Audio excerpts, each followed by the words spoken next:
Sometimes in history we find figures so large, so powerful, that they echo through time.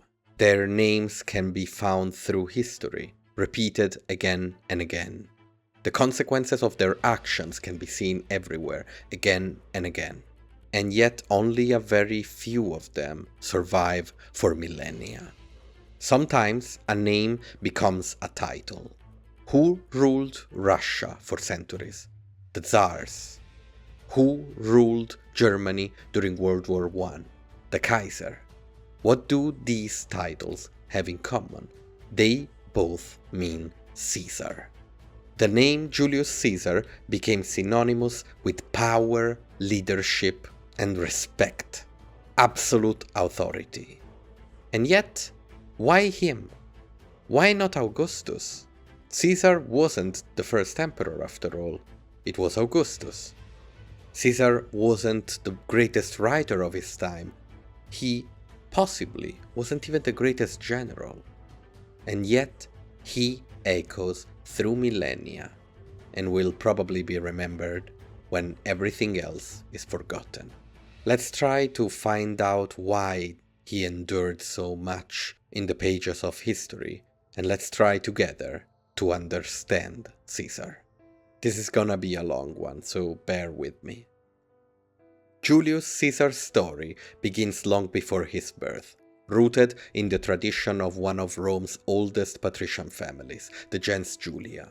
The Julii claimed a distinguished ancestry, tracing their lineage back to the very foundation of Roman myth. They believed themselves to be direct descendants of Iulus, also called Ascanius, the son of the Trojan hero Aeneas, who himself was the son of the goddess Venus. This divine connection was not an obscure or incidental claim. It played a central role in how the Julii, and later Caesar, perceived their destiny within the Roman state. Despite this ancient and prestigious lineage, the Julii were not among the wealthiest or the most politically dominant families in Rome. Unlike the Cornelii, Emilii, or Fabii, whose members had long held consulships and commanded armies, the Julii had produced relatively few figures of great prominence in the Republic. The first recorded consul from the family was a certain Gaius Julius Iulus in 489 BC, and a few more Julii achieved consulships over the following centuries. Their power paled in comparison to the true titans of Rome, and by the time of the late Republic, the gens Julia still held onto his noble heritage, but it was not considered one of the prominent dynasties. At least, not yet. Gaius Julius Caesar was born in either July 12 or 13 of 100 BC. His father, also named Gaius Julius Caesar, was a senator and a praetor, though he never reached the highest office of consul. His mother, Aurelia Cotta, came from an influential plebeian family and was widely respected for her intelligence, virtue, and strong character. Many ancient sources credit her as dominant influence in her son's early life. Caesar grew up in the Suburra, a lower-class neighborhood in Rome. He wasn't poor, his family still had status, but he wasn't rich either. This gave him a closer connection to the realities of Rome's working classes, and it is tempting to see in this early experience the roots of his populist policies. Now, when Julius Caesar was young, his aunts further cemented his ties to Rome power players. His father's sister, Julia, was married to Gaius Marius, the great general and reformer who had reshaped the Roman army. This connection placed the Julii on the side of the Populares, the left-leaning side, the faction that sought to expand power to the lower classes and challenge the dominance of the traditional aristocracy.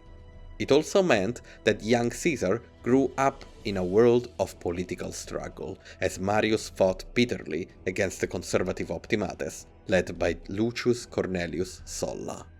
In 85 BC, when Caesar was about 15, his father died suddenly. while putting on his shoes one morning. This left the young man as the head of the family, just like Pompey was right before Sulla came back to Italy. Unlike many other Roman nobles who could rely on the legacy of their ancestors to secure their future, Caesar had to carve out his own path. This likely shaped his fierce ambition, his unshakable confidence, and his ability to navigate difficult situations with bold decisiveness. He was forced to be a leader from an early age. Despite his family political connections, Caesar was not immediately thrust into the limelight. His education came first. He studied rhetoric, philosophy, and literature, with a heavy emphasis on mastering oratory. Roman politics was built on public speaking, after all, and an aspiring statesman needed to command an audience, with words as much as with swords. As a young noble, Caesar's first political maneuver was his marriage. In 84 BC, he wed Cornelia, the daughter of Lucius Cornelius Cinna, a leading Populares politician and main ally of Marius. At the same time, Caesar was appointed to the prestigious position of Flamen Dialis, the high priest of Jupiter. This role was prestigious but came with the strict religious obligations, so strict that it barred the holder from military service. At this point, Caesar might have followed a peaceful path, serving as a priest and playing a role in religious life. But fate had other plans. In 82 BC, Sulla, Marius' old enemy, emerged victorious in the bloody civil war against the Populares, after marching on Rome and defeating his opponents. Sulla began his infamous proscriptions right away, purging hundreds of Marius and Cinna's allies, with a lot of innocent people in between. As the son-in-law of Cinna and the nephew of Marius, Caesar was an obvious target. But Caesar was young and Sulla had, let's say, a habit of trying not to kill Rome's future. So he gave Caesar an order, an ultimatum. Divorce your wife and separate yourself from the Populares. Caesar said no. He was saved from death by intervening allies and the intercession of the Vestal Virgins. Sulla decided to leave it be, but before he did, he said to his men, "In this Caesar you will find many a Marius." Sulla had most certainly an eye for talent. To escape his wrath, Caesar left Rome, just to be sure. He joined the army in Asia Minor, serving under the governor, Marcus Minucius Thermus. Here, far from Rome and political turmoil, he would begin to forge his reputation not as a priest, but as a soldier and leader of men. When Caesar arrived in Asia Minor, he found the province in turmoil. Rome's control was always threatened by ambitious local kings and pirates, and Thermus was engaged in a campaign against the city of Mytilene on the island of Lesbos. Caesar quickly distinguished himself. During the siege of Mytilene, he was awarded the Corona Civica, the civic crown, one of the highest honors a Roman could receive. The Corona Civica was given to a soldier who saved the life of a fellow citizen in battle, and it granted lifelong privileges, most notably the right to the recipient to stand and be saluted whenever he entered the Senate. In an economy of prestige such as Rome, it's impossible to overestimate how important this was for Caesar's career. In these turbulent but exciting times for young Caesar, something else started to develop: his ability to build a relationship with his men. Unlike many Roman aristocrats, who viewed soldiers as a tool rather than comrades, Caesar treated his troops with familiarity and respect. He shared their hardships, called them commilitones, comrades, rather than subordinates, and notably rewarded loyalty generously. Plutarch later remarked on this, saying he did not expect his men to fight for him as their general, but to follow him as their leader. So, in this young Caesar, we are starting to see similarities within him and other important characters of the civil wars. He was an expert orator just like Cicero. He studied Greek philosophy just like Cicero. He was a man of the soldiers who shared with them in their toil just like Cato. But he was a little bit less in all of these. He was a little less strict than Cato. He was a little bit less capable as an orator than Cicero. What he had in spades was charisma. Everyone loved Caesar, from the soldier to the governor. Now, as proof of that, in 75 BC, after Sulla's death, when Caesar finally felt it was safe to go back to Rome, he was captured by pirates and, well, seduced them. Not, of course, physically. He seduced them with his charisma. He became friends with them. And, well, when they asked for 20 talents for his release, he told them, "You do not know who you have captured. You ask for too little. Demand 50. Caesar, while he was joking around with the pirates, told them he was going to crucify them all. Everyone laughed, of course.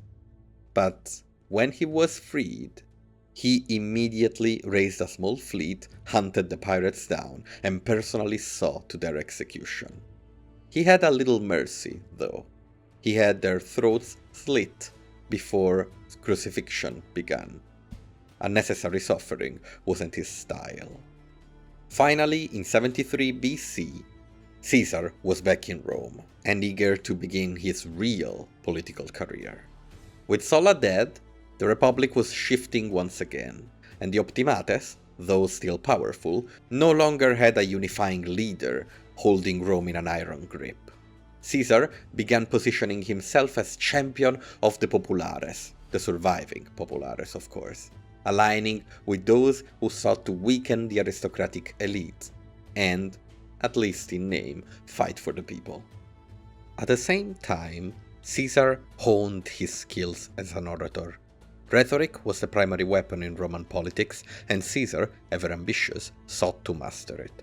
In order to do so, he persecuted cases against corrupt officials, most notably Dolabella, a former consul accused of extortion in Macedonia. Though Dolabella was ultimately acquitted, Roman courts were notoriously biased in favor of the elite.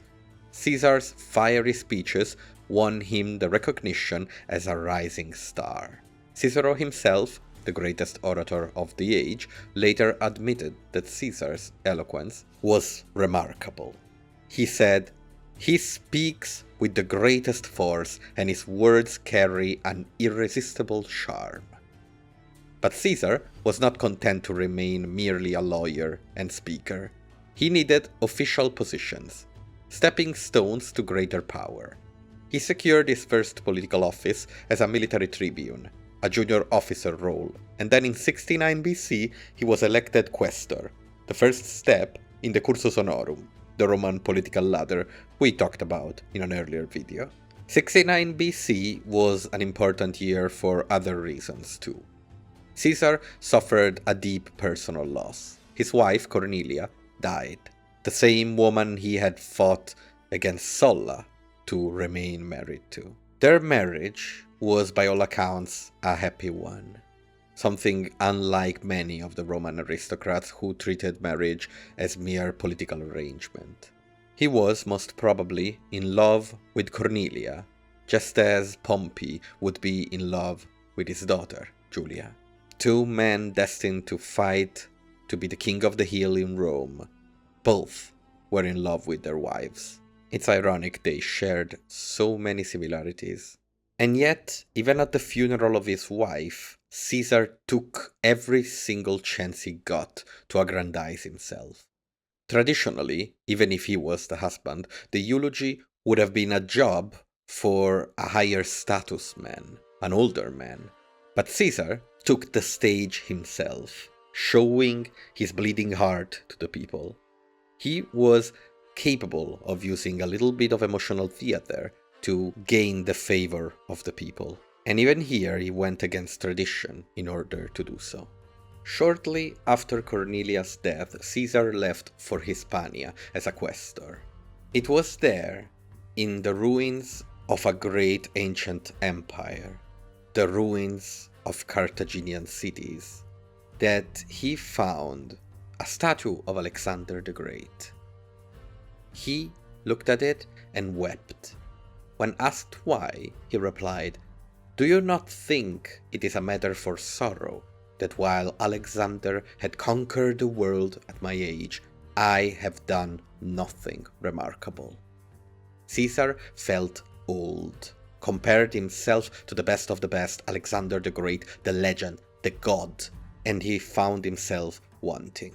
His ambition needed to be sated, and he was looking for chances anywhere they came from. Just like Pompey, Caesar wanted greatness, but where Pompey had difficulties gaining love, and so wanted it even more, Caesar wanted raw greatness, to surpass even the greatest figures of history. Upon returning to Rome, he began to rise rapidly. He remarried, this time to Pompeia, a granddaughter of Sulla, securing connections with the aristocracy even as he maintained his popular appeal. He was elected aedile in 65 BC, a position that allowed him to gain favor with the masses by organizing grand public games and spectacles. And of course, he spent a lot on it. A lot more than he actually had. The Rome Caesar returned to was becoming increasingly unstable, as Sulla's influence, lingering in the air, was slowly disappearing. In the coming year, the Republic would be rocked by scandal, conspiracies, and power struggle. An environment where the ever-opportunist and quick-to-act Caesar would thrive. By 63 BC, Caesar was Pontifex Maximus, the high priest of Rome. It was a position of immense influence, and he won it not by seniority, but through sheer political maneuvering. Caesar, step by step, was embedding himself in Rome's politics. He was following the cursus honorum. He was moving just like a normal Roman politician. But that was the problem. Moving just like any other Roman politician wouldn't work. He needed to go faster. He needed to gain more power, to become more important. Why? Because that was his destiny. Finally take his unfulfilled bloodline, his godly ancestry, to the top spot in Rome. Not just as a consul, but the consul. Not just as a powerful man, but the powerful man.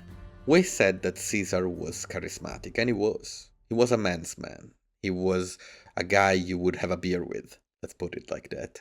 And who he is colors his political career. When he looked for a way forward, he took a long look at the political situation. Crassus fighting against Pompey, Cato at the head of the aristocratic elite trying to hold them off. The entire system was in deadlock because people weren't really talking to each other. People were fighting all the way, everyone trying to get their own. But this wasn't Caesar. Caesar's strategy was always to get his own by having other people have their own as well. He would pay you off. He would make it so that it was more convenient to work with him instead of against him. And here comes the idea. Why not work together? But before we take the road of the alliance that changed Rome's political landscape, let's look at the speed bumps and the relationships that allowed Caesar to reach this point. One of the defining features of Caesar's early career was his extravagant spending. As aedile in 65 BC, he organized some of the most lavish public games Rome had ever seen.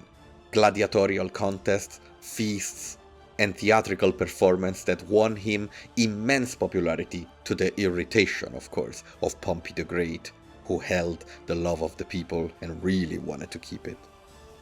But it left him drowning in debt. His debts were not small, they were catastrophic. By some estimates, he owed nearly 25 million sesterces, a sum so vast that it would have bankrupted most men. But Caesar understood something that many of his contemporaries did not. In Rome, power came first, wealth later. He was willing to take an extraordinary financial risk to build his political standing, knowing that once he held high office, the opportunities for wealth would come. And this is also how he convinced people to lend the money to him, using both his future offices as leverage, of course, a bet, we could say, and his bloodline, his name, as guarantee. Because in Rome, a name was power. Now, with the debt situation with Caesar, we find his weakness, because Caesar is not invincible, he is not perfect, he is not a great strategist. He would have failed alone. He was backed into a corner before going to Spain for the second time for his governorship, for his chance to make money. He was at the end of his rope. The people that lended money to him really wanted it back. But in comes an ally. Because Caesar, as we said, is loved. People like him.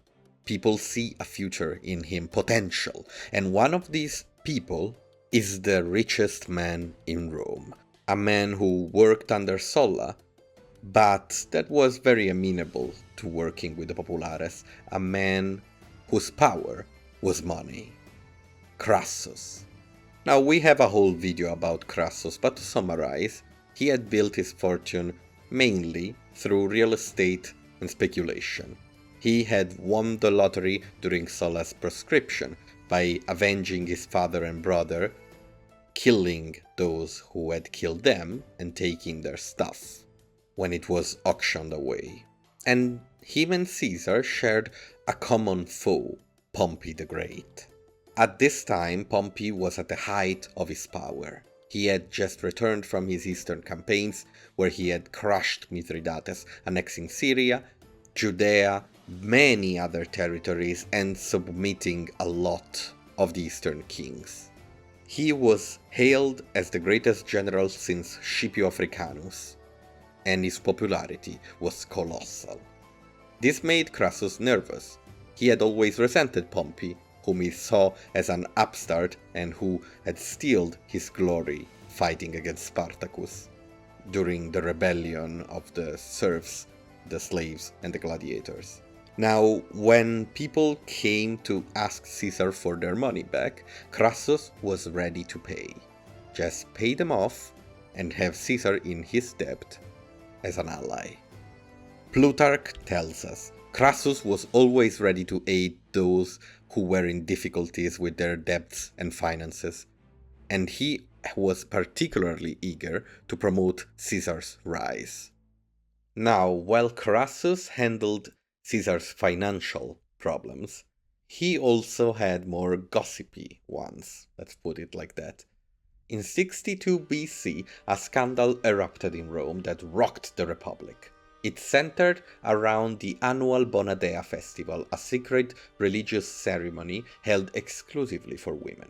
The rites, conducted in the house of the Pontifex Maximus, Caesar, were meant to honor the goddess of chastity and fertility. No man was allowed to be present. But one man broke the sacred rule: Publius Claudius Pulcher.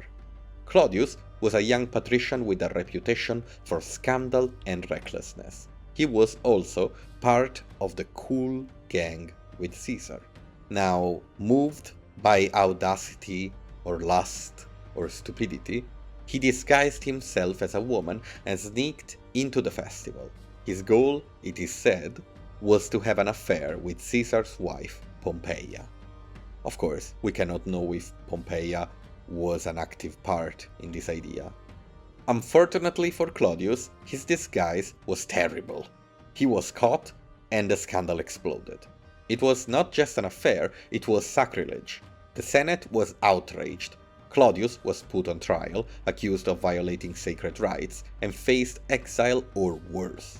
Now, we have briefly touched on this in Cicero's video, but Claudius' defense wasn't too smart. He just wanted to say he wasn't even in Rome. After all, he had run at the end of the ritual after being caught, and well, it was his word against his accusers. Now, Caesar had a big problem. Claudius was an ally. At least he was part of the same group, he was part of the same social circle. The fact that Claudius wanted to reach Pompeia was known, so Caesar had to work out how to move, being the wounded party and being quote-unquote friends with Claudius. How did he act? Well, he divorced Pompeia.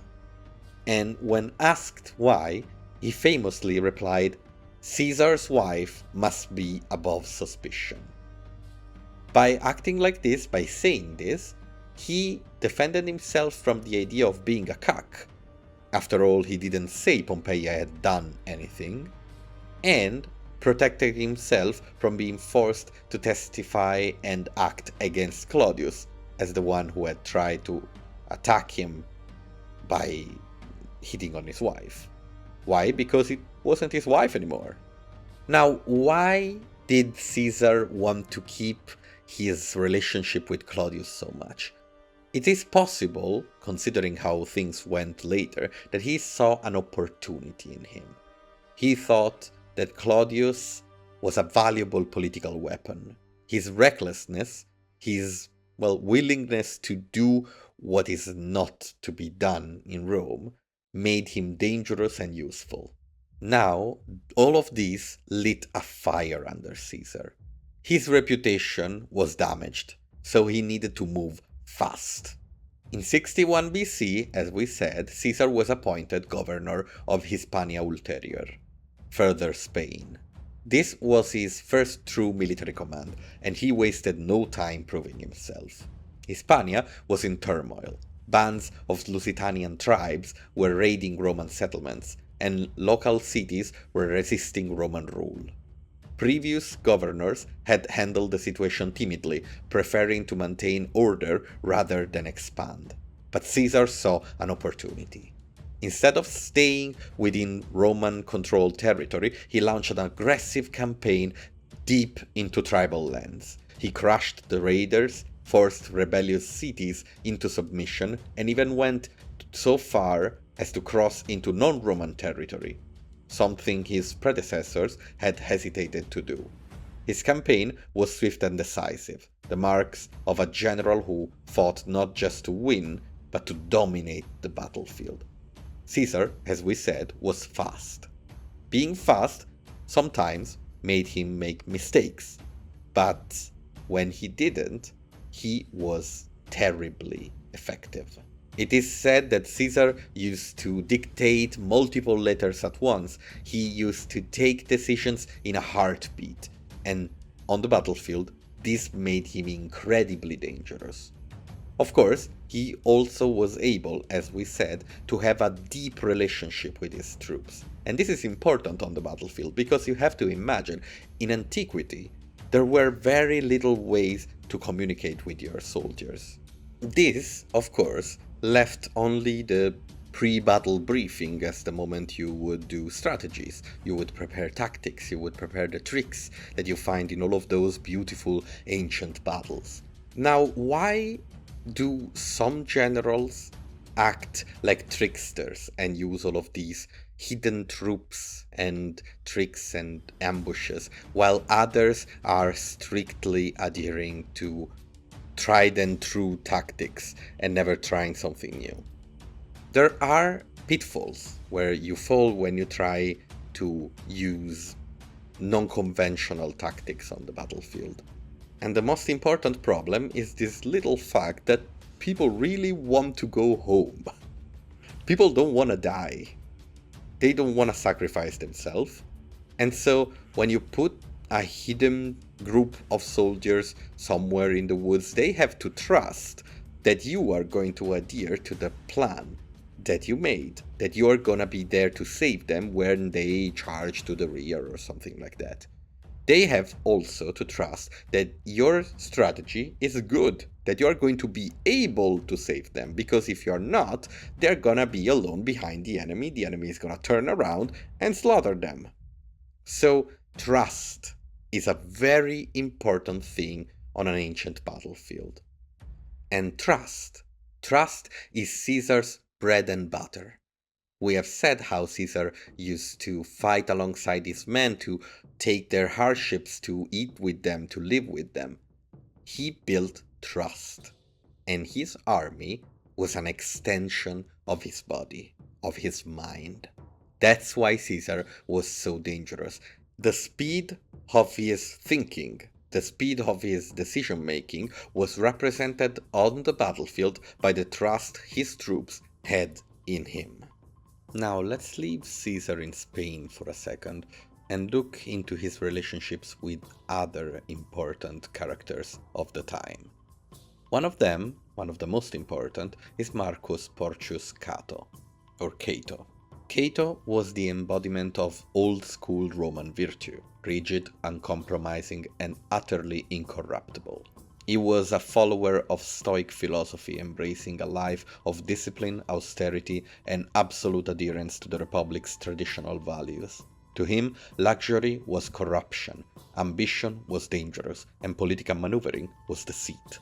Caesar, by contrast, was extravagant, ambitious, and a master manipulator. He was everything Cato despised, and a populist to boot.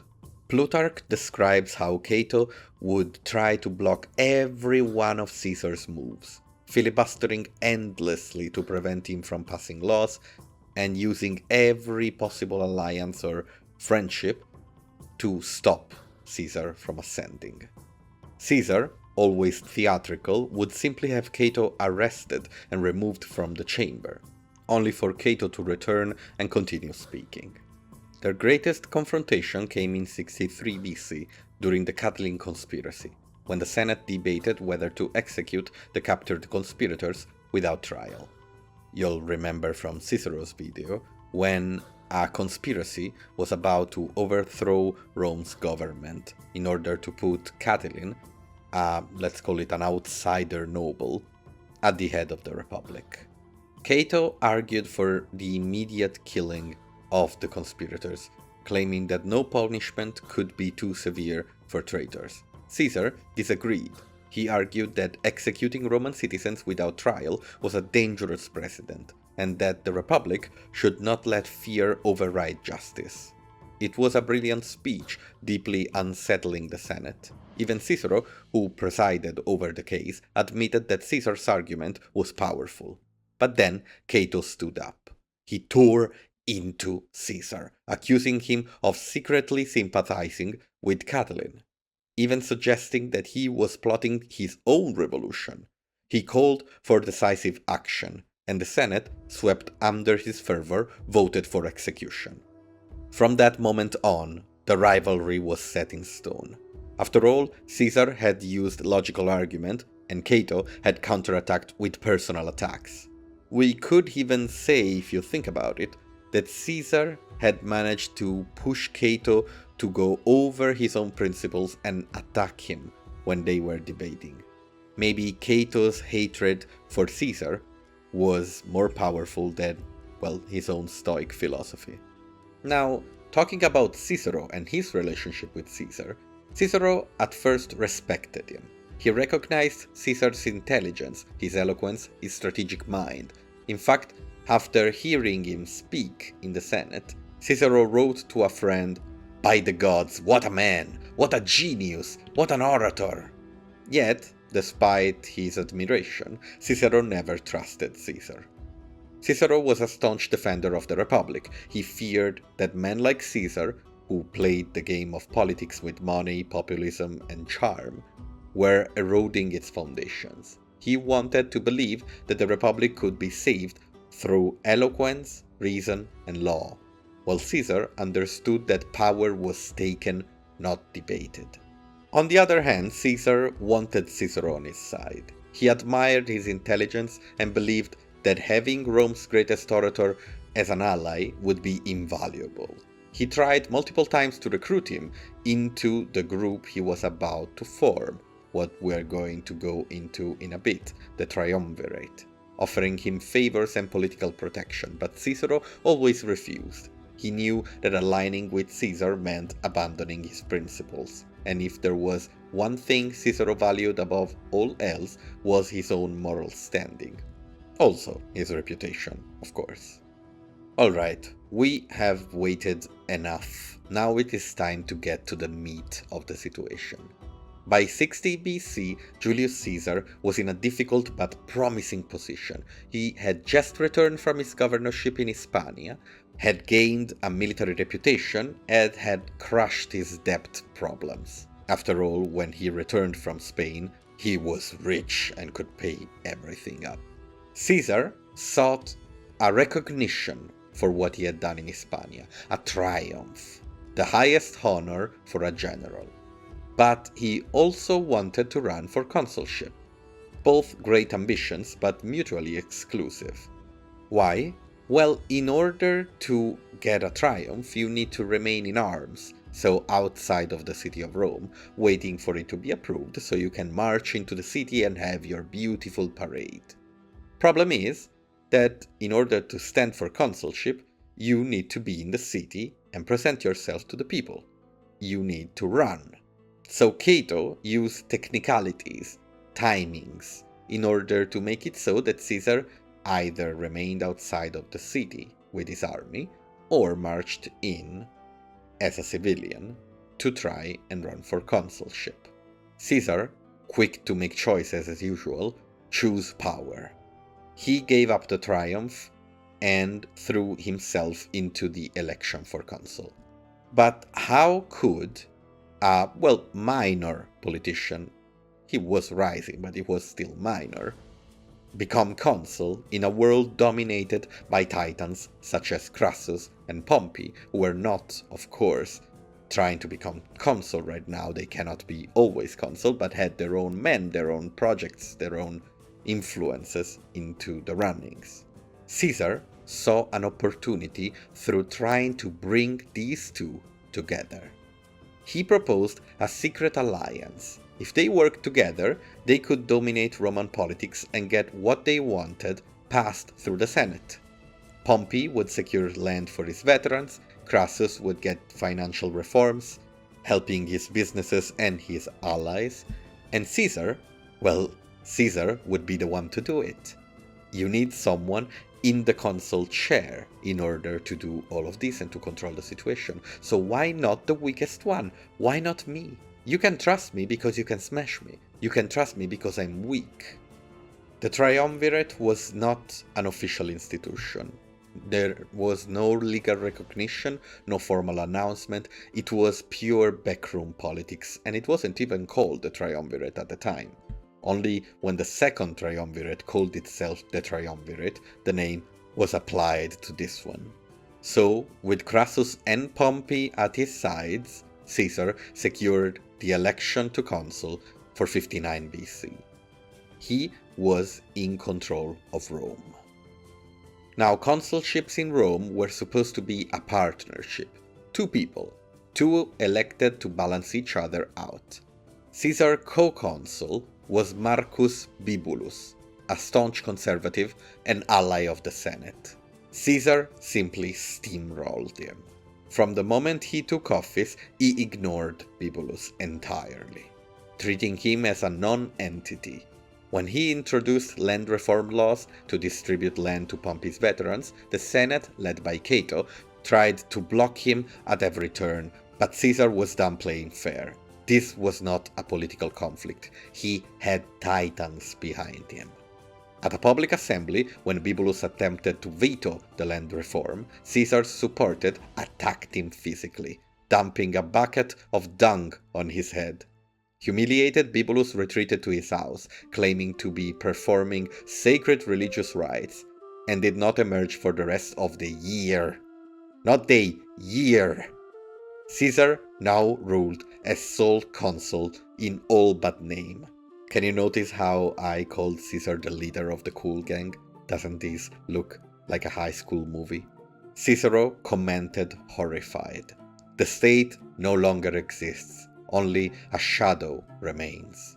With resistance broken, Caesar passed law after law, fulfilling his promises to Pompey and Crassus and proving that his proposition that he could be useful, that by being the minor between them he could make everything happen, was true. And through this he made himself more powerful than any of them.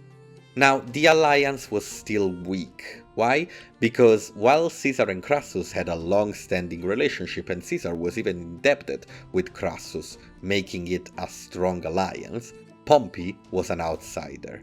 So Caesar worked to fix this problem. He cemented his hold on the triumvirate with a stroke of genius, offering his daughter Julia in marriage to Pompey. Now, as a bonus, we don't know if Caesar predicted this, they even fell in love. Pompey and Julia fell in love. Plutarch, usually cynical about Roman marriages, wrote, "It was not a political arrangement alone, but true love, for Julia adored her husband." With this bond, the triumvirate was stronger than ever, solidified on both lines between Caesar and his allies. Now, if you're Caesar, what's the next step? How do you aggrandize yourself? How do you become more important now that you have created a new balance of power? He needed a military victory, not a local small one like Spain. He needed something big. He needed something similar to Pompey the Great. The classic step after a consulship would be to become a proconsul, to govern a province. And Caesar was granted Cisalpine Gaul and Illyricum. But through political maneuvering, he added Transalpine Gaul to his command. This was critical. It gave him an excuse to go to war, putting him on the border of Gaul itself, modern-day France. In 58 BC, Caesar left Rome, heading north to his new provinces. The Republic had given him 5 years of command, but Caesar was already thinking ahead. 5 years was not enough. He was about to begin the most glorious and brutal conquest in Roman history, one that would make him loved by the people of Rome and make him possibly known as Rome's greatest general, but would also set him on a collision course with the very republic that he had just reshaped with his triumvirate. Lastly, this great campaign, if successful, would put him directly at odds with Pompey the Great, because, well, Pompey cannot have anyone be as great as him, and Caesar can't have anyone above him. But first of all, Caesar needed to win. Let's get into the Gallic campaigns. Now, when Pompey the Great started his war into the east, he had a casus belli. He was there to defeat Mithridates IV. He was there to solve a problem. On the Gallic frontier, there was no problem to solve. So Caesar had to create his own opportunity to go to war, since legally he had no reason to. Being the governor of Cisalpine Gaul, Illyricum and Transalpine Gaul was supposed to be a fairly passive role, a stepping stone to keep him in power until he could return to Rome for higher office again. The chance to act came in 58 BC itself, the same year Caesar went to his provinces. The Helvetii, a Celtic tribe from modern-day Switzerland, started migrating westward, seeking new lands in Gaul. Their movement caused panic among the Gallic tribes, and some of them sought Rome's protection. Caesar seized upon this as a pretext for war. With a horde of people 370,000 strong, the Helvetii were moving their entire lives into Gaul. Women and children were with them. This wasn't an invasion, it was a migration. But in order to get into Gaul, they would have to pass through Roman allied territory. The Romans had long feared large-scale migrations of barbarians. After all, they already had to face the Cimbri and the Teutones, who were defeated by Marius, but posed a almost existential threat to the Republic. So it was easy for Caesar to declare that the Helvetii posed a threat to Roman stability, and that he, as governor, had a duty to act. He had no senatorial approval to launch a full-scale campaign, but Caesar, as always, understood that if you act boldly enough, permission will follow, especially if you win. The Helvetii were about to become the casus belli with which Caesar would wage the greatest war Rome had ever launched in Gallic territory. This was the beginning of the apocalypse for the Celtic people of Gaul. But for now, this was a limited war. Caesar moved quickly, marching his legions north to block the Helvetii from crossing the Rhine River. When they sent envoys to negotiate, he stalled for time, secretly fortifying a defensive position along the riverbanks and creating, by just waiting, a food crisis. The Helvetii could not stay put too long. Desperate, the Helvetii tried to find other ways westward, and Caesar, seeing an opportunity for a decisive battle, pursued them relentlessly. His men marched day and night, covering vast distances to catch their enemy. Finally, after 2 weeks of pursuit, he forced them into a battle at Bibracte. Now, while the Helvetii had superior numbers, Caesar had a professional army, and of course was not bringing women and children in his camps. From now on, our source changes. After all, our main source for the Gallic Wars is Caesar himself, who wrote a commentary De Bello Gallico, his book about the war in Gaul. Now, this is a problematic source, but we can trust it a little bit. Why? Because this book was created to be published, or at least read in public. So, since veterans would go back to Rome from time to time, Caesar couldn't completely lie about his exploits. He couldn't really make himself more than he was, but he can exaggerate details, make himself fight a larger and more difficult enemy to seem more glorious. Still, we do need to trust in him a little bit, because we don't really have an alternative. According to Caesar, during the battle at Bibracte, the Helvetii initially pushed the Romans back. And when Caesar noticed the first line was in trouble, he personally rode out to his troops, rallying them to hold the line. Quote, "The battle raged for hours, the enemy fighting with the desperate fury of men who had nowhere left to go, but at last our discipline prevailed, and the Helvetii, exhausted and broken, began to retreat." End quote. As the Helvetii fled the battle, nearly 250,000 of them were killed or captured, a massacre that stunned Rome and Gaul alike. Now, Caesar had defended Roman allied Gaul and had attested himself as a war hero.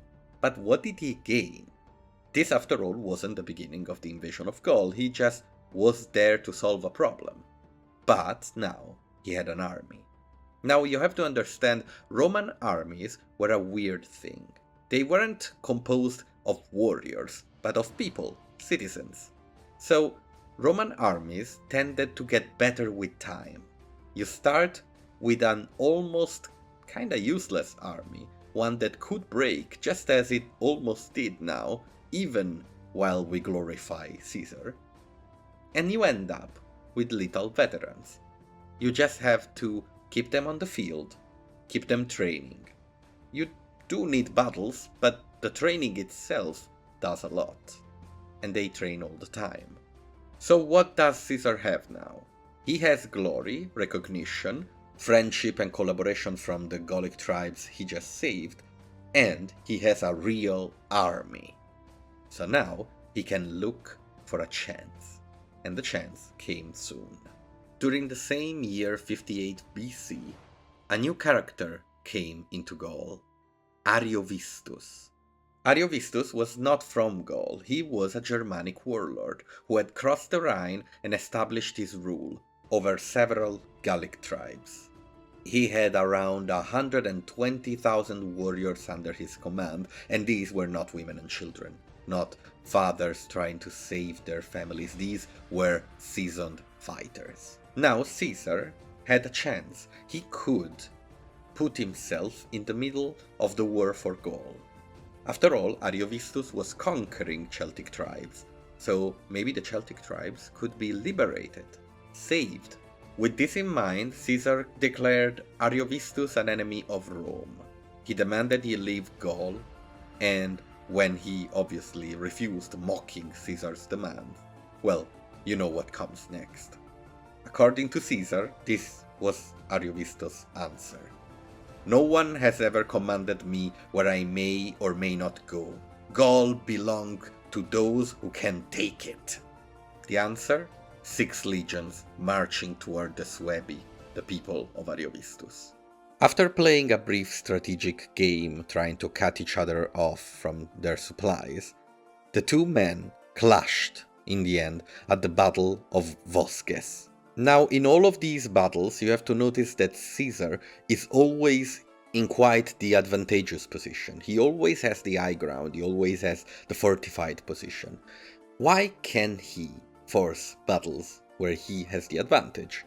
This is because of a strategic advantage that what we call civilized people have against more barbaric people. Now, what we mean when we use these words, civilized and barbarians, is mostly about how sophisticated and complex their economic structure and their logistic structure mostly is. Meaning that a civilized people can more easily have an army in the field for years, just because of logistics. They are easily able to supply it, to give it everything it needs, to even give leave to the soldiers to go back home and then return, while the problem with the barbarian people is that they are all farmers, they are all artisans, they are people who need to go home and do their thing. So, since they need to go home, battle needs to happen, while Caesar can literally wait them out until they are ready to fight at his conditions. Again, Caesar presents this battle as one that was won because of his encouragement, riding among his men, reminding them they were Romans. The tide turned after the first charge. The Germanic tribes were able to put the Romans on the back foot at the beginning of the charge, but later, when fatigue started to set in, the Romans had the upper hand. It was a slaughter. Thousands were cut down as they ran. Ariovistus barely escaped, fleeing across the Rhine. His rule over Gaul was over, and Rome's control had begun. Now, I am purposely not going into details about these battles. We could have a map and try to understand the details, but we are going by Caesar's word, and I would like to keep our focus on Caesar. What is he telling home with this? What is he telling the Romans with this story where he just pushes his men to do their best and they manage to fight back these hordes? Well, he is of course putting himself at the center of the story. He is creating his own epic tale, but he is still keeping the soldiers front and center. He is not dueling the enemy. He could probably tell this story.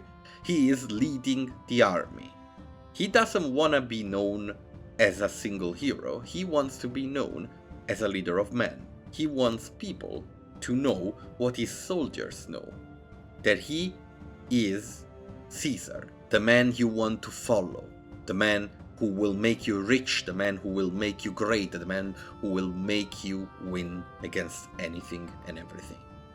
He wants popularity and he is gaining it, not only because he wins, but because of the story of his victories. Now from here on, the casus belli to continue campaigning in Gaul becomes to maintain Roman influence.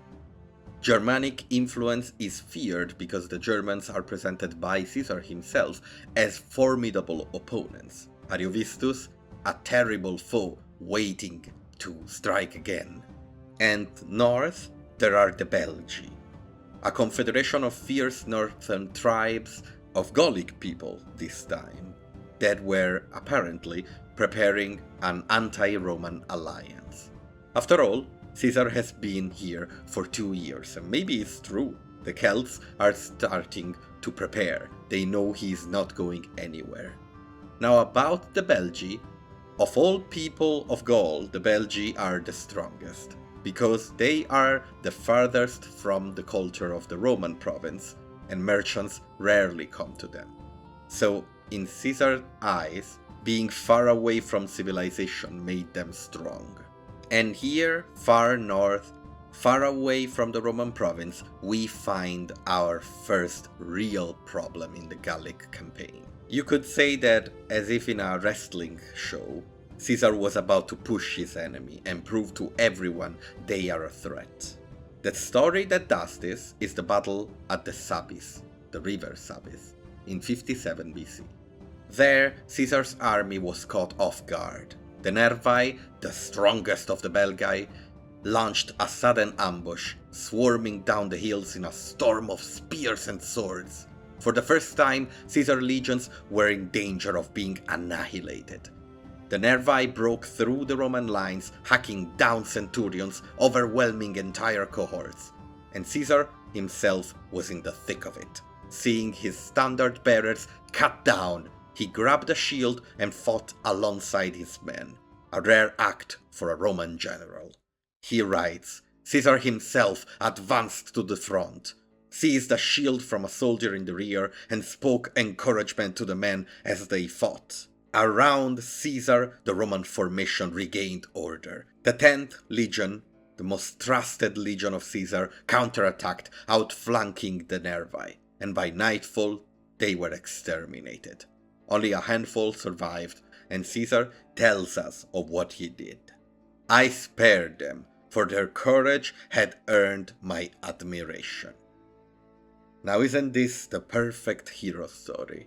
He finds the most terrible foe, is almost defeated, and then pushes through and even respects his enemy for it.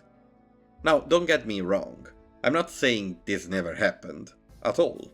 As I said, the simple fact that the De Bello Gallico was read in public means we have a control factor over it.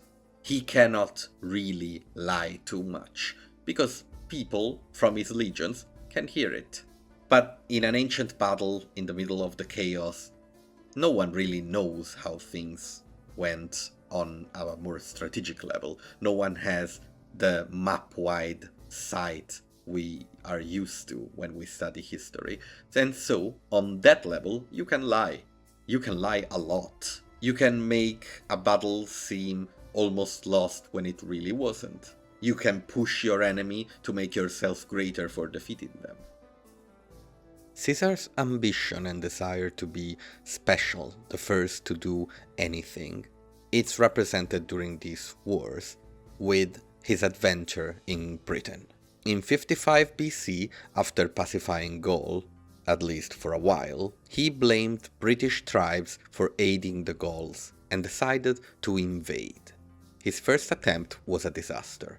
The Britons ambushed his fleet, fought fiercely, and forced him into a retreat. But he wasn't done. In 54 BC, he returned with a much larger force. He managed to defeat the Britons, to impose a bit of Roman order, but for just a little while, before he just retreated to the other side, returning to Gaul and his actual duties. And yet this adventure tells us of what he wanted to be, tells us of how Alexander the Great still had a hold of his soul. He wanted to go where no one had ever gone before, because on a military level, this was useless. After defeating the Nervi, the Belgae tribes submitted, and Caesar began to ensure they would never rise again to fight against Rome. The strategy was brutal.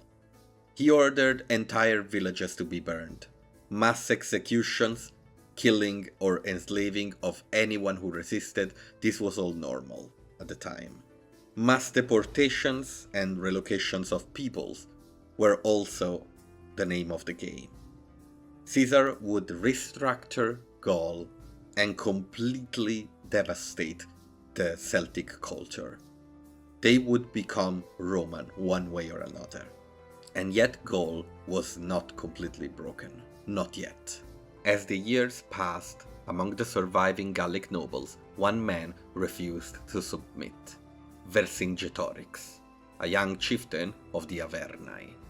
Unlike the others, he understood that Rome could not be defeated in open battle.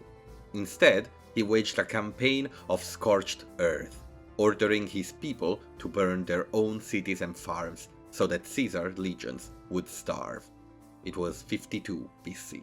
Now, while we have talked about the power of logistics before, it is also true that part of the logistical needs of an army are gained through foraging the area.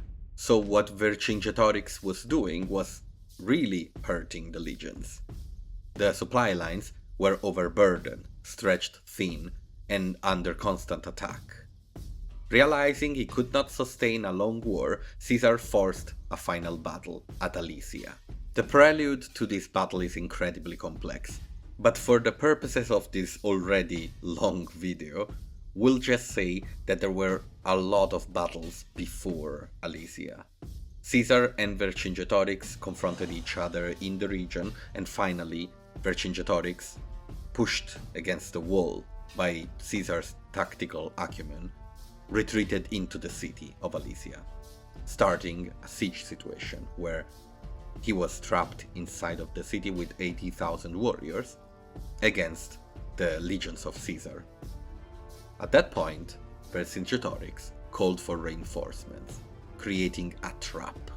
With nearly 250,000 Gauls answering the call from all sides, Caesar, who had surrounded the city, was surrounded himself and outnumbered 4-1. Caesar now had two possible choices: to stay and fight a possibly impossible battle, or to retreat. And if he retreated, Vercingetorix would have been free to join the other Gauls. He would have gained reputation and sway over the various tribes, and most probably unified Gaul against Caesar. In typical Caesarian fashion, he chose the most risky of the two choices. He stayed, built a second wall around his army, with the first one facing Alesia, and began a double siege, being sieged by the Gauls outside and sieging Vercingetorix in return. With hunger beginning to bite inside of Alesia, and the civilian population being left to die in between the walls of the Gauls and the Romans, time was of the essence. For weeks, the Gauls attacked from both sides, throwing everything they had at the Romans. Caesar's men were on the brink of collapse, but they held. In a final, massive assault, the Gauls nearly broke through. Caesar, knowing the moment was critical, led his cavalry into battle personally again, charging the enemy from behind. Now, and again, I'm not saying this didn't happen, can't you recognize a little bit of similarity between Alexander the Great and Caesar? With Caesar cutting through the battlefield, leading his cavalry. Be it as it may, Alesia had fallen. Caesar had won, and Gaul was finally pacified. Caesar had ascended to the highest possible level of popularity, power, and influence. But now it is time to go back to Rome and understand what is happening, because in between the beginning and the end of the Gallic Wars, the balance of power was completely destroyed. As Caesar takes Vercingetorix captive in order to parade him in front of the Roman population, he prepares for a different kind of fight, one that it's going to take everything he has to win. Let's go back a few years. Caesar was a part of the triumvirate, as we already said, a private agreement of alliance between Crassus, Pompey, and Caesar himself. But between 54 and 53 BC, this whole balance of power, the alliance that had made Caesar one of the most powerful men in Rome, was destroyed by fate. Death came to claim his toll on two souls. The first, in 54 BC, was Julia, Caesar's daughter, and Pompey's wife. As we already said, Pompey truly loved Julia, and Caesar, well, Caesar absolutely loved Julia. So when she died, something broke in both of them. But mainly, the link between them broke. They were connected by one woman, and without her, they were what they always were: natural rivals. Two men who knew absolutely that only one could survive. But what happened in 53 BC was even worse. Crassus, after marching east, seeking his own glory in the Parthian Empire, had led his army into one of the worst defeats in Roman history. His men were slaughtered, his own head was used as a prop in a Parthian play. Now I will not go into details about this, we have a whole video about Crassus if you like. But of course, the triumvirate was no more. Now there were two people deprived of the connection that made them family. When Pompey remarried to Cornelia Metella, a woman from an old senatorial family, the sign was clear. He was aligning with the Optimates, with Caesar's enemies, for good. Now, while all of this was happening, of course, the senatorial elite, with Cato at their head, was trying to fight Caesar with everything they had. After all, they were afraid of what Caesar was becoming, of the popularity he was gaining, of how powerful he was. Their main weapon was the courts. With corrupted judges and a system that was almost impossible to control, they were sure that a simple accusation was gonna be enough to force Caesar into exile. And yet, they could do nothing, because Caesar was a proconsul. He was safe, immune to persecution. At least as long as he held high office. This protection was about to expire. So at the end of his Gallic campaign, what Caesar needed was a smooth transition from his governorship to another office with immunity, such as serving for his second consulship. That way he could dissolve his legions and go back to Rome without fear of persecution. It was a simple plan, and it had worked before. Pompey had done the same years earlier, but this time it was different. Caesar's enemies, Cato, Domitio Ahenobarbus, and their allies among the Optimates, were done playing politics. They wanted him stripped of command, his power dismantled, his future crushed, under the weight of legal trials and criminal charges. They claimed that he had waged an illegal war, exceeded his authority, and violated Roman sacred traditions. On a technical level, they were probably right about that. The chessboard was placed on the table, and Caesar fought back with bribes, negotiations, and careful delays. After all, he had agents in Rome. One of them, more important than others, is Claudius, the man who had tried to seduce his wife years before, who now was at the head of armed bands in Rome. Caesar's proposal was simple. He would disarm if Pompey would do the same. If the Senate truly feared military domination, then they surely would want both generals to give up their powers. Of course, that was never gonna happen. Did Caesar know it was never gonna happen? Or was this a sincere attempt to find a way out of the crisis? I would argue that he knew. No one would think Pompey would accept such terms. And so in 50 BC, as the negotiations kept going, the Senate delivered an ultimatum. They demanded that Caesar lay down his arms immediately. If he refused, they would declare him a public enemy. Caesar still had his allies in Rome.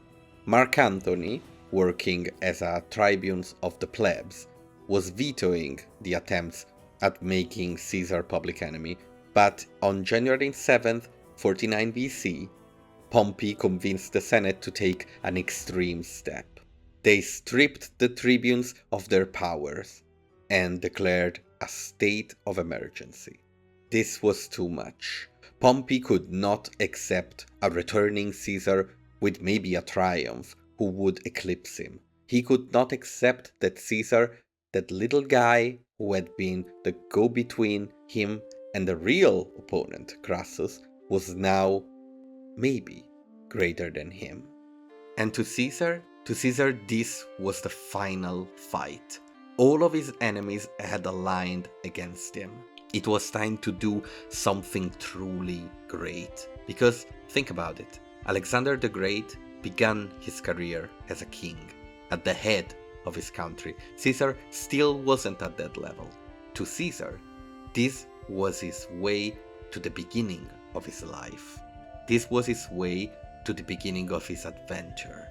In early January 49 BC, Julius Caesar stood at the edge of history. He had marched south from Gaul, arriving in the small town of Ravenna. Just ahead of him lay the Rubicon River, the invisible line that marked the boundary of his power and the boundary of the land one could not step foot on in arms. Mark Antony, his officer who was a tribune of the plebe, had reached his camp and relinked with him. They were ready for war. For a moment, Caesar hesitated. He knew exactly what was at stake. To cross the Rubicon with his army was an act of treason. It would mean war, not just with Pompey, but with the very republic he had sworn to serve. Yet he also knew that if he disbanded his army, he was finished. His enemies would drag him into court, humiliate him, exile him, or worse. There was no way out. He had his back against the wall. He was there with the vanguard, just a small force, while his main force was still on the other side of the Alps. The river mumbled in front of him, just a small line of water, barely an obstacle. At last he spoke. Alea jacta est. The die is cast. As Julius Caesar marched south, his army was outnumbered and outfunded. But it had momentum. His veterans had spent nearly a decade fighting and bleeding together in Gaul, forming one of the toughest and most disciplined armies in Roman history. But if Caesar was to win this war, he needed more than just military victories. He needed political victories. Unlike Pompey and the Senate, who were preparing for a prolonged conflict, Caesar wanted the war over quickly. He didn't want to conquer Rome like a foreign enemy. He wanted to return as its rightful ruler, and that meant keeping as many Romans on his side as possible. Thus, he adopted a bold and radical strategy: mercy. Rather than slaughtering his enemies or punishing captured soldiers, he did the opposite. He pardoned everyone. Of course, Romans, not everyone else. He let them go free, unharmed and unarmed. It was a political masterstroke. Every time he defeated an army, he gained not just the battlefield, but the hearts and minds of the people, and even of some of his enemies, who joined him. Of course, others didn't, and this meant he had to fight them multiple times, which wasn't really great. Now, on the other side, Pompey was really not that merciful, creating a narrative that of course helped Caesar. While his march continued south, panic in Rome grew by the hour. The Senate had assumed they would have months to prepare for war, but within weeks, Caesar was at their doorstep. Fast as usual, decisive as usual. On March 17, 49 BC, Pompey and most of the Senate fled the city, taking whatever valuables they could carry. They left behind the treasury, left behind the bureaucracy, and most importantly, left behind the very republic they claimed to be protecting. Caesar was able to enter Rome without a fight, a victory in itself achieved only, and it cannot be stressed enough, through his ability to move quickly and his willingness to take risks. With Pompey gone, he immediately seized the public funds, giving him the resources to pay his soldiers, but he knew the war was far from over. Now gaining the public funds, gaining the treasury, was fundamental. Caesar had to pay people, Caesar had to pay his soldiers, and so this decisive action kept him alive. We are used to see Caesar in control, but during this war, the civil war, the real war, he is really not. He is jumping from action to action, constantly on the brink of devastation. Pompey still has all the cards after all. He fled Rome, but he fled to Greece, where his incredible power could gather. He, after all, was the Lord of the East, we could say. He had created the Order of the East and had dozens of legions waiting and training. Caesar raced south to try and stop him, cut him off and trap him and the Senate in Italy. But when he arrived, Pompey had already evacuated, using the fleet to transport all remaining loyal senators and troops across the Adriatic. This was a catastrophe. Caesar and Pompey were opposite. While Caesar was an incredible tactical commander, capable of turning a battle with a speech or a charge or a trick, Pompey was a strategist. Pompey was slow, but Pompey was relentless. And so when we look at the map, we notice this. We notice how good Pompey was at preparing. Because, yes, he's creating this great army in the east, right? A new one. But he already has one in the west. He has an army of nearly 35,000 men in Spain. We could even propose the idea that since these were veterans and the ones in Greece were new recruits, this is the true power base of Pompey. And so, instead of chasing down Pompey immediately, Caesar had to handle Spain. In June 49 BC, Caesar marched westward at an astonishing fast pace, covering hundreds of miles in mere weeks. By July, he reached Massilia, modern-day Marseille, where he faced his first real resistance. The city of Massilia had declared for Pompey, but Caesar, always faithful to the idea of speed, did not siege it. He left a small force to blockade it and continued toward the enemy. By late July, Caesar was in actual Spain, where Pompey's generals, Afranius and Petreius, held a strong defensive position with 5 legions. Caesar had a similar number of legions, but his supply lines were stretched, and the terrain was treacherous. Harsh weather and swollen rivers made movement difficult, yet he had one advantage: himself, his strategy. Rather than launch a direct assault, Caesar outmaneuvered the Pompeians. He cut them off from their best supply lines, blocked their retreat routes, and built fortifications that isolated them from reinforcements. Realizing they were trapped, Afranius and Petreius tried multiple breakouts, but Caesar anticipated each move. With morale collapsing and their troops on the verge of mutiny, the Pompeian generals had no choice but to surrender in August. Once again, Caesar showed clemency, pardoning his enemies just as he had done before. Some of them were sent home, while others swore loyalty and joined his ranks. With Spain secure, Caesar could now turn to the east freely. He left Mark Antony in Italy to protect his power base and moved. Caesar was moving into Greece with a fraction of the army waiting for him. He lacked an actual fleet to transport his forces safely. This wasn't a good situation, and yet he refused to wait. Incapable of standing still and thinking he would die if he did, because Pompey was only getting stronger, Caesar tried in early January 48 BC to outmaneuver Pompey's superior fleet that was patrolling the Adriatic. He took only half of his forces, around 15,000 men, and managed to land in Epirus, establishing a foothold at Oricum and Apollonia. Caesar was now in a vulnerable position, isolated from half of his army and with the Pompeian fleet closing ranks behind him.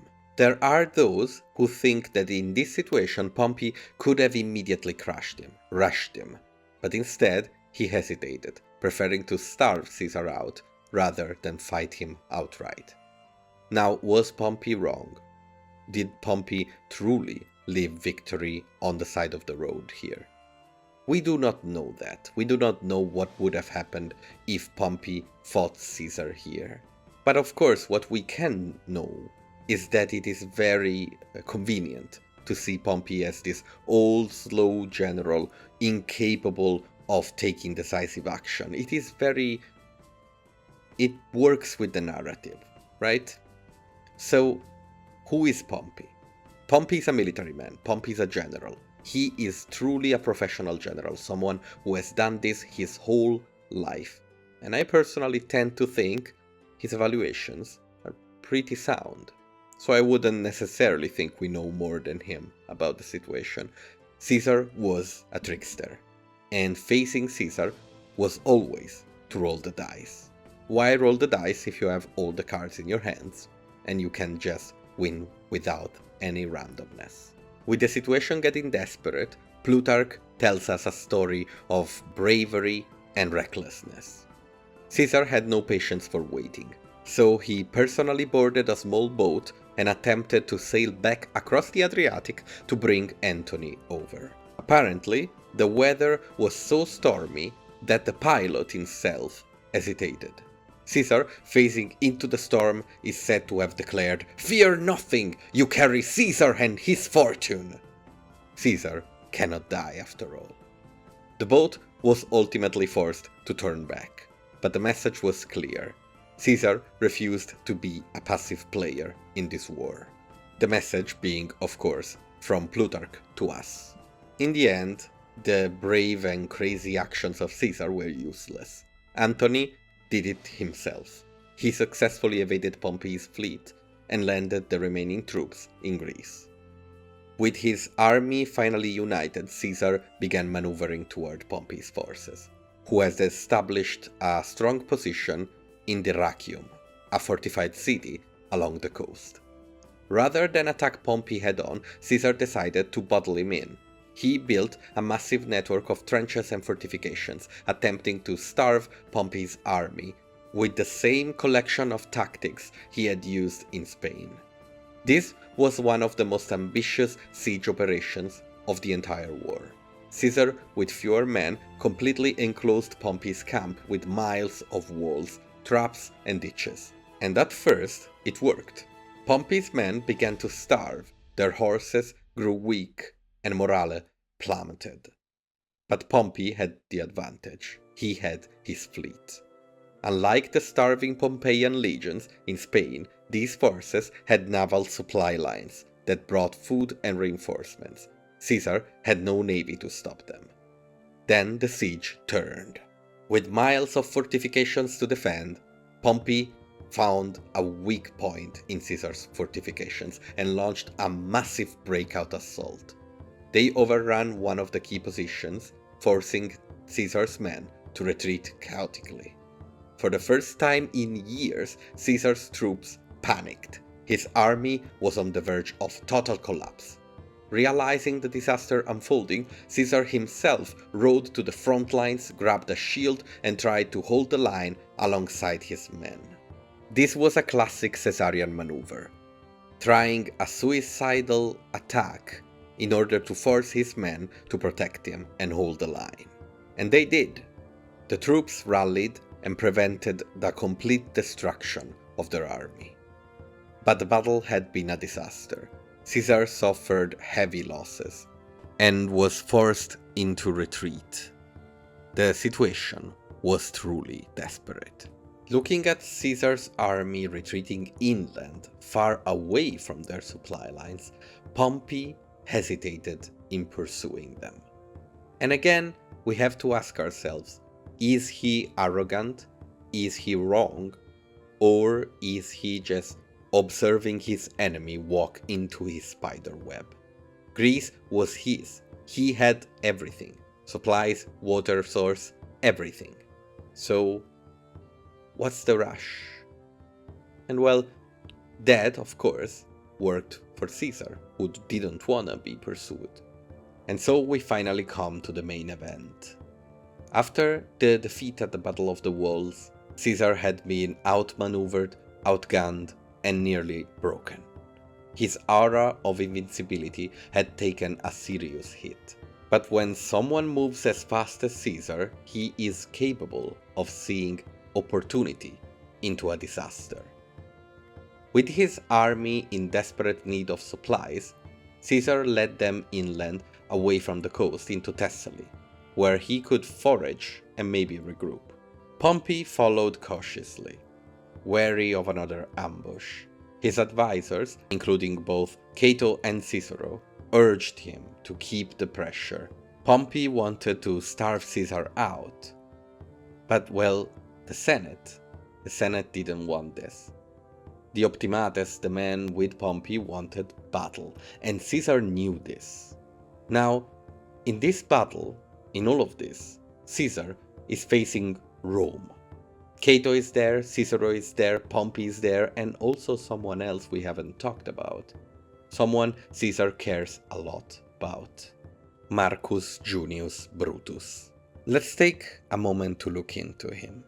Brutus was born into an old and noble Roman family, with a legacy deeply tied to the Republic. His ancestor, Lucius Junius Brutus, was the legendary founder of the Republic who expelled the last king of Rome, Tarquin the Proud. This heritage haunted Brutus, shaping his identity and his eventual justification for, well, let's not get ahead of ourselves. But Brutus' early life was anything but straightforward. His mother, Servilia, was one of the most politically connected women in Rome, and she was also Caesar's longtime mistress. Some rumors even suggested that Brutus might have been Caesar's illegitimate son, though this is unlikely given the timeline. What is certain is that Caesar treated Brutus with immense favoritism, repeatedly pardoning him despite his political opposition. Caesar loved Brutus, and Brutus was now fighting alongside Pompey. So when Caesar finally marched toward his enemy at Pharsalus, Pompey had a choice to make. Keep up with the plan, deny battle, starve Caesar out, or do what every single great Roman was asking him to do and smash Caesar. Caesar knew Pompey was not going to be able to deny who he was, someone who wanted the love and admiration of everyone. So Caesar knew battle was going to be given. On August 9th, 48 BC, after weeks of hesitation, Pompey finally ordered his army to prepare for battle. Cicero, who was present in Pompey's camp, later recalled how crucial this battle was going to be.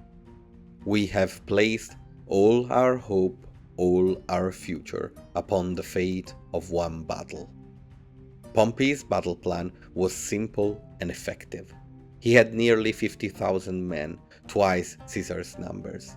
He had 7,000 cavalry, mostly from the east, against Caesar's 1,000 battle-hardened but outnumbered horsemen. His plan was to use the cavalry to smash Caesar's cavalry and then outflank his infantry, ending the battle early. On the other side of the battlefield, Caesar was facing him with around 22,000 infantrymen. As dawn broke, Caesar's soldiers stood in silence, cloaks wrapped tight against the cold. They had fought with him for years, from Gaul to Spain to Greece. Now they faced the greatest army they had ever seen, and it was a Roman one. Caesar gathered them together and gave one of the most direct speeches of his career. The enemy boasts of their numbers, of their senators, of their noble lineage, but none of these things win battles. I ask you, who among them has faced hardship as you have? Who among them has suffered hunger, cold, and danger for Rome as you have? They fight for power, you fight for survival, and that makes you stronger. On the other side, Pompey stood before his troops, confident that today would end the war. He reminded them of their numbers, their discipline, their superiority. The enemy before you are exhausted, bloodied, desperate. They have no food, no reinforcements, and nowhere left to run. Today we restore Rome to its rightful rulers. The Pompeian army rose up from a luxury camp where incredible tents were pitched to provide what the senators were accustomed to. They had eaten well from the best cooks. On the other side, rugged soldiers rose from their camp and burned it. By Caesar's orders, of course. There would be no retreat, no salvation. If they wanted to sleep and eat, they were gonna do it in Pompey's camp. As the battle began, Pompey's cavalry charged. Thousands of horsemen clashed into Caesar's right flank, expecting an easy rout. But instead of breaking, they ran into an ambush. Caesar had secretly positioned 2,000 of his best infantrymen just behind the front line. So when the Pompeian cavalry crashed into the Caesarian forces, they met heavy infantry. And now, ancient cavalry doesn't work well with heavy infantry. They have no staff. They cannot really use their weight and put it into a blow. That is why usually they would never charge heavy infantry head on. And even a small amount of them, if capable and disciplined, could destroy them. The Eastern horsemen, less loyal to Pompey than the other Roman forces, panicked, wheeled around, and fled from the field. Pompey's entire plan was collapsing. Of course, a retreat means that the forces of Pompey were crashing into other forces of Pompey, creating even more chaos. That was the moment. With Pompey's cavalry in full retreat, Caesar personally led a charge against the exposed left flank of Pompey's main army. His men, battle-hardened from years of war, smashed into the enemy lines with relentless fury. Pompey's troops began to break, and as soon as the center started crumbling, a full-scale rout followed. The Roman soldiers were told to lay down their weapons, and they were spared. The Eastern troops were slaughtered to the last man. As Caesar walked the battlefield, he saw the bodies of Roman senators and nobles, men who had once ruled Rome. Now they laid in the dust. It was a shocking victory, one that cemented his legend forever. One of the best tactical commanders in the history of humanity. But the war was not over. Pompey escaped and fled to Egypt, where a different fate awaited him. And Caesar, victorious but exhausted, set out in pursuit. We have talked about the fate of Pompey in his own second video, since we have two, but this time we're going to take the point of view of Caesar. So we are going to approach the Egyptian coast, not knowing what is happening and what happened there. Caesar arrived in Egypt just 3 days after Pompey. He reached the shores of Alexandria, expecting a battle. He disembarked cautiously, with a small force of around 4,000 legionaries. Then he met Ptolemy, the ruler of Egypt, the last element of a long-standing dynasty. A delegation of Egyptian officials approached Caesar and presented him with Pompey's severed head. They had expected him to be grateful, even pleased. After all, hadn't they done him a favor, won him the war even? But Caesar's reaction was not what they expected. As Plutarch tells us, when they brought Pompey's head to Caesar, he turned away in horror, refusing to look at it.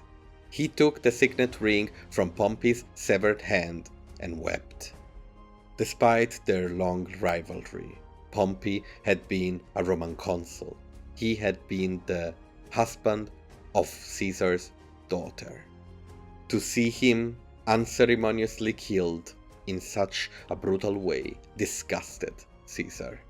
Now, the kingdom of Egypt was absolutely not stable at the time. A civil war was going on between Ptolemy the 13th and Cleopatra the 7th, the two brother-sister, husband-wife. Caesar was now one of the most important men in the world, the most important and powerful man in the Mediterranean Sea, but as usual, he was too fast for his own good. He had landed in Egypt with 4,000 men, almost nothing. And, well, if Ptolemy turned on him, it was possible he would be doomed. So, Caesar took the initiative. He marched into the royal palace, taking the court by surprise. He announced that as a consul of Rome, he would arbitrate the dispute between the two royal siblings. Now, the story goes that Cleopatra reached Caesar smuggled inside a carpet or wrapped in a bundle of linens. The more salacious descriptions of this talk about her being naked and seducing Caesar.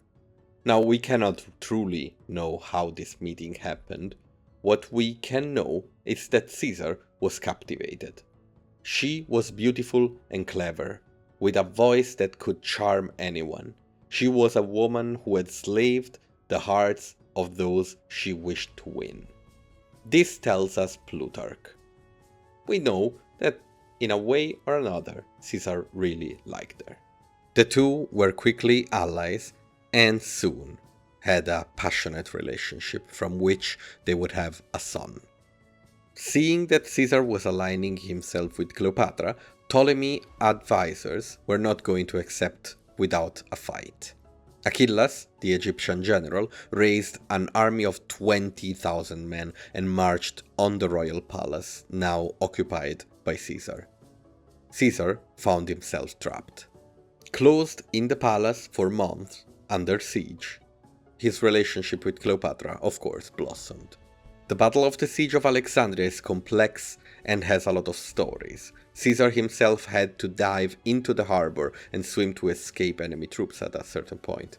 We won't go into details, this video is really already long enough. But the point is that finally, at the end, Roman reinforcements arrived and Caesar led a final assault, carving his way into the Egyptian lines. Ptolemy the 13th tried to flee and drowned into the Nile. Caesar, as we said, had a son with Cleopatra, Caesarion, but he never officially acknowledged him. With only troops in North Africa still loyal to the Pompeian cause, the war was practically over. After years of conflict, bloodshed, and political chaos, Julius Caesar was the undisputed master of Rome. He had defeated Pompey, crushed his remaining enemies, and stood at the head of the most powerful army in the world. But Caesar had no intention of becoming another Sulla. Unlike Rome's past dictator, he did not launch mass proscriptions, did not slaughter his political enemies, and did not seek revenge. Instead, he did something even more dangerous. He forgave. Caesar's greatest weapons was not the sword, but his ability to pardon, his clemencia. After his final victory in Africa and Spain, many expected him to wipe out the last remnants of the senatorial resistance. Instead, he welcomed back men who had fought against him, granting them full pardons and even political office. While this was of course a political move, a calculated move, it has to be said that it shows who Caesar was. Mercy was dangerous, but had high hopes of rebuilding Rome quickly, reintegrating former enemies, and proving that he was not a tyrant, but a man of the Republic. But in a world of prestige, like Rome, many hated him even more for it. They resented their survival, feeling that Caesar had turned them into his subjects rather than his equals. Among these was Marcus Junius Brutus, the son of Servilia we talked about. Caesar had every reason to execute him. He had fought against him, he had sided with Pompey, and he was one of the Republic's traditional last defenders, the killer of kings in a certain sense. And Caesar was being accused of wanting to be king. Instead, Caesar made Brutus a senator, a praetor, and even gave him a governorship. So with the war over, what did Caesar do in Rome? Here are the main point of his reforms. He expanded the Senate from 600 to 900, adding men from the provinces, Italy, and even Gaul. This enraged the old aristocracy, of course, who saw the Senate as their exclusive club. But Caesar wanted a Rome that was more than just a city, it was an empire. If Rome ruled the world, then the world should have a place in Rome. Then, one of the most radical moves was settling veterans and the poor on land across the empire. He sent thousands of Romans to newly founded colonies in Carthage, Corinth, and Spain, erasing overcrowding in the city. But in doing this, he also reduced the power of senatorial elite, who relied on keeping the urban plebe dependent on them. Then he attacked debt. Debt had crippled Rome for decades. Caesar, knowing that the economy needed stability, introduced new laws to help debtors, preventing creditors from seizing homes and land unfairly.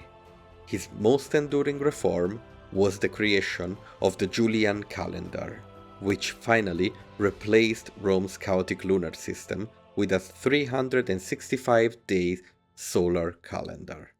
This system, with minor changes, is still in use today. Of course, while governing, Caesar still had an eye to Alexander the Great. He was preparing his next great war, a campaign against the same Parthians that had killed Crassus, an empire that humiliated Rome. He planned to march east and take back the eagles from the Crassus legions, but he would never get the chance. Now, Caesar was taken by victory, let's put it like that, and did some stuff that, well, maybe made him a target more than necessary. He wore the purple robes of a monarch, sat on a golden throne in the Senate. He had his face put on coins, the first living Roman to do so. He was given the title Dictator for Life. The final straw came when at the festival of the Lupercalia, Mark Antony publicly offered him a diadem, a symbol of kingship, a crown. Caesar refused it, but the message was clear. Some wanted him to be king. He was a king, just not in the name. The question is if Rome would have returned to be a republic after he either died or did like Sulla did and just laid down his power. We'll never know.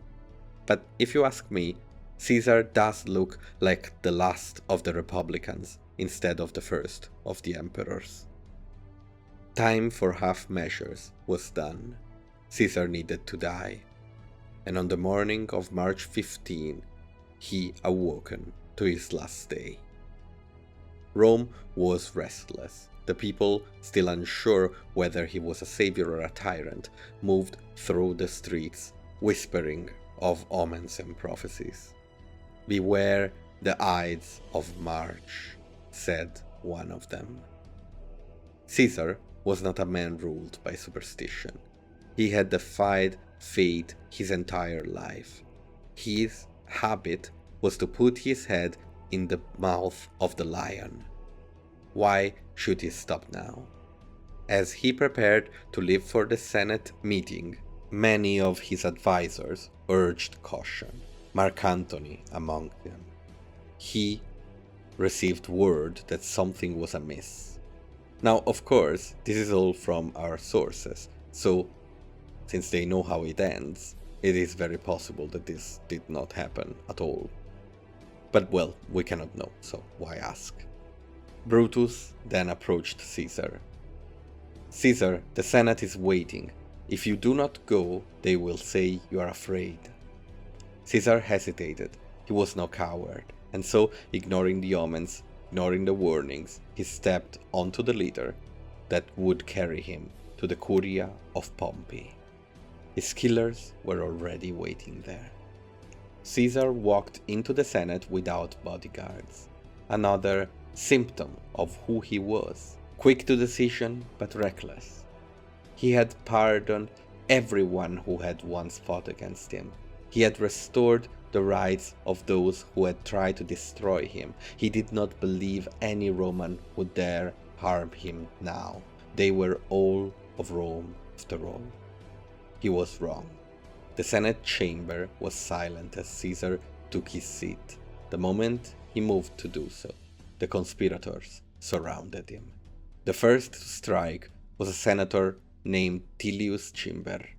He grabbed Caesar's toga, pretending to plead for the pardon of his exiled brother. But as Caesar tried to push him away, he felt the first blow.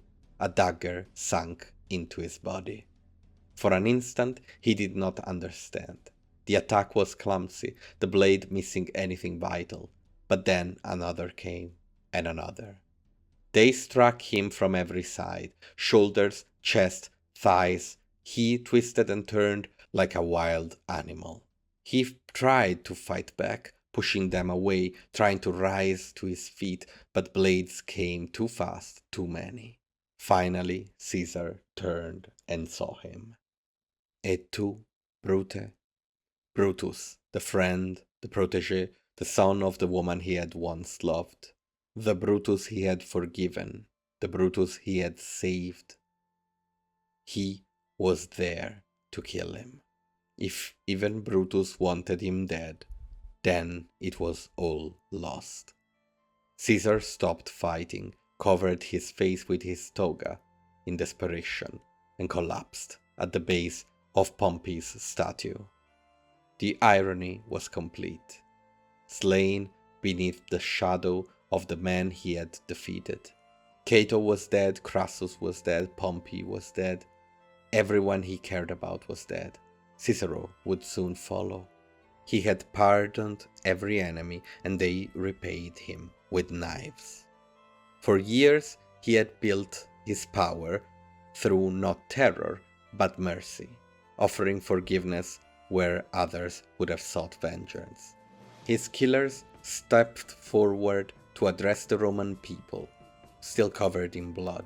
They expected cheers, celebration, a return to the Republic, and instead Rome stood in shock. The mob did not rejoice. They did not celebrate. They stared horrified at the butchering of the man who had ruled them with power, yes, but also with generosity. For a moment there was silence, and then rage and chaos. New rulers would emerge, Mark Antony one of them, Octavian, nephew of Julius Caesar and future first emperor of Rome, was another. They were very different people, but now they had something in common. They would show no mercy. From this moment forward, Rome would never forgive again. Those who lost the struggle for power would never be spared. They would be exterminated. The Roman Republic had died with Julius Caesar. Mercy itself had died with Julius Caesar. In its place was now an empire of blood and steel, unrelenting, without mercy. For how can you practice mercy if it is repaid by treachery? If Caesar gets killed, why would I ever do anything different than slaughter anyone who's against me? So why is Caesar remembered so much? Why is his character such an important one in Western history? We could say human history. I hope this video, as long as it was, helped you understand Caesar. And I'll see you soon to continue our march through history and through Rome. I believe that for now we will jump over Octavian and Mark Antony, maybe to go back to them later, and enter an age of Rome that is often completely invisible. The Rome of the Middle Ages, the abandoned Rome, the graveyard Rome, the Rome of ghosts and popes. I hope to see you there, and have a good one. Bye.